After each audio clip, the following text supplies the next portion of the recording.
আসসালামু আলাইকুম, সবাই কেমন আছেন? নিশ্চয়ই সবাই ভালো আছেন। আজকে তৈরি করে দেখাবো দানাদার বা মিষ্টি। তো বরিশালের এটা খুবই জনপ্রিয় একটি খাবার, দানাদার। ছোটবেলায় বহুত খেতাম স্কুলে যাওয়ার সময়। তো আজকে তৈরি করে দেখাবো দানাদার। তো আমার এই দানাদারের রেসিপি যদি আপনাদের ভালো লাগে অবশ্যই লাইক দিবেন, কমেন্ট করবেন আর সাবস্ক্রাইব করবেন আর বেল বাটনটা অন করে দিবেন। আর যদি ভালো না লাগে দেখতে থাকেন, দেখতে দেখতে ভালো লাগবে। তো চলুন প্রস্তুত প্রণালী দেখে আসি। প্রথমে আমি এখানে গরুর দুধ নিয়েছি 1 কেজি। তো 1 কেজি গরুর দুধকে এখন আমি চুলায় বসিয়ে দিয়েছি আর এটা আমি একটা বলক আসা পর্যন্ত অপেক্ষা করব। দুধে বলক চলে এসেছে আর এখানে আমি সাদা ভিনিগার দিয়ে দিচ্ছি 4 চামচ পরিমাণ। তো আমি একসাথে দেব না, 2 চামচ আগে দিয়েছি, দিয়ে এটাকে নেড়ে দিব। এখন আমি আরও 2 চামচ এখানে দিব।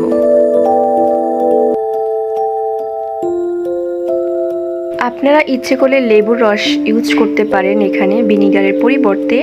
আর এখন আমি দুধগুলোকে আলতোভাবে নেড়ে দিব। নেড়ে দিয়ে 1 মিনিট পর্যন্ত এটাকে আমি জাল দিব। 1 মিনিট পরে দুধ থেকে ছানা বের হবে।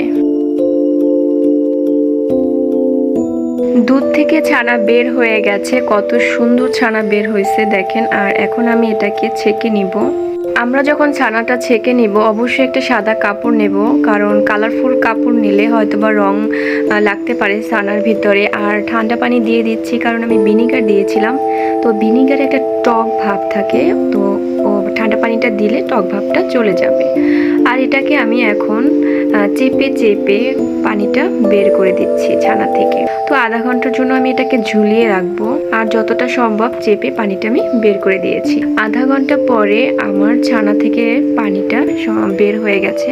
এখন আমি একটা প্লেটে ঢেলে নিয়েছি।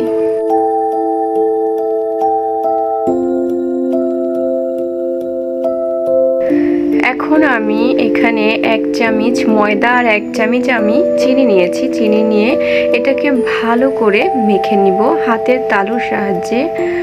তো এভাবে করে এটাকে ভালো করে মেখে নিতে হবে।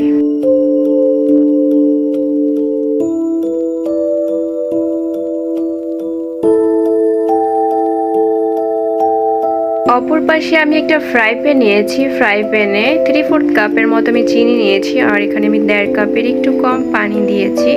দিয়ে এটাকে আমি ভালো করে নেড়ে বলক আসা পর্যন্ত অপেক্ষা করব। এদিকে আমার ছানাটা মাখা প্রায় হয়ে গেছে। এখন আমি একটা গোল করে দেখব, যদি এটা ফেটে যায় তাহলে মাখা হবে না, তাহলে আরেকটু মাখতে হবে। তো এটা ফেটে যায় নাই, তো আমার হয়ে গেছে। এখন এটাকে আমি 2 ভাগ করে নিয়েছি, কারণ এখানে আমি একটা ফুড কালার দিব। তো এখানে আমি 1/4 চামচের মতো ফুড কালার দিয়েছি গ্রিন। তো অর্ধেকটা আগে দিয়ে এটাকে হালকাভাবে আমি একটু মেখে নিয়েছি। এখন আমি আরেকটু অ্যাড করে এটাকে ভালো করে মেখে নিব।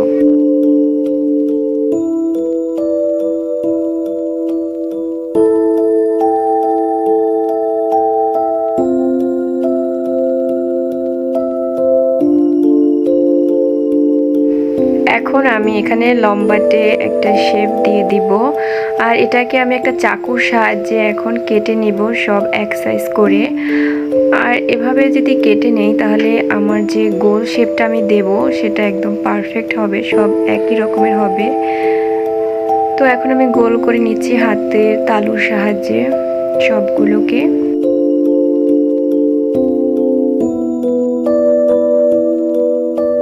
সবগুলো মিষ্টি আমার তৈরি হয়ে গেছে। আর আমি যে চিনি শিরাটা চুলায় বসিয়েছিলাম এখন ওখানেও বলক চলে আসছে আর আমি সব মিষ্টিগুলো দিয়ে দিচ্ছি। মিষ্টিগুলো সব দিয়ে আমি এটাকে ঢেকে দিব। আর আমি পরিমাণ মতো কিন্তু এখানে পানি দিয়েছি। তো এটাকে আমি এখন ঢেকে 5 মিনিট জাল দিব আর শিরাটাকে আমি একদম টানিয়ে ফেলবো। আর এটাকে আমি এখন ঢেকে 5 মিনিট জাল দিব আর ফুকাটাকে আমি একটা কাগজের সাহায্যে অফ করে দিচ্ছি। 5 মিনিট পর আমার মিষ্টিগুলো ফুলে উঠেছে দেখেন, আর মিষ্টিগুলো হয়ে গেছে আর শিরাগুলো একদম টেনে গেছে। আর আমি এখন নামিয়ে নিচ্ছি। আর এখন এটার কাজ হলো দ্রুত এটার ভিতরে চিনি অ্যাড করা। তো আমি মিষ্টিগুলোতে চিনি অ্যাড করে দিব। আর দানাদারের এটাই চিনি দিতে হবে, এটাই দানাদারের একটা মূল বৈশিষ্ট্য। আর এটা খেতে অসম্ভব মজার একটা মিষ্টি। এখানে আমি যে 1 কেজি দুধ নিয়েছি সেখানে আমার 17টা মিষ্টি হয়েছে। তো আমার এই মিষ্টির রেসিপিটা যদি আপনাদের ভালো লাগে অবশ্যই লাইক দিবেন, কমেন্ট করবেন, শেয়ার দিবেন আর সাবস্ক্রাইব করে বেল বাটনটা অন করে দিবেন। তো সবাই ভালো থাকবেন, সুস্থ থাকবেন আর আমার জন্য দোয়া করবেন। আল্লাহ হাফেজ।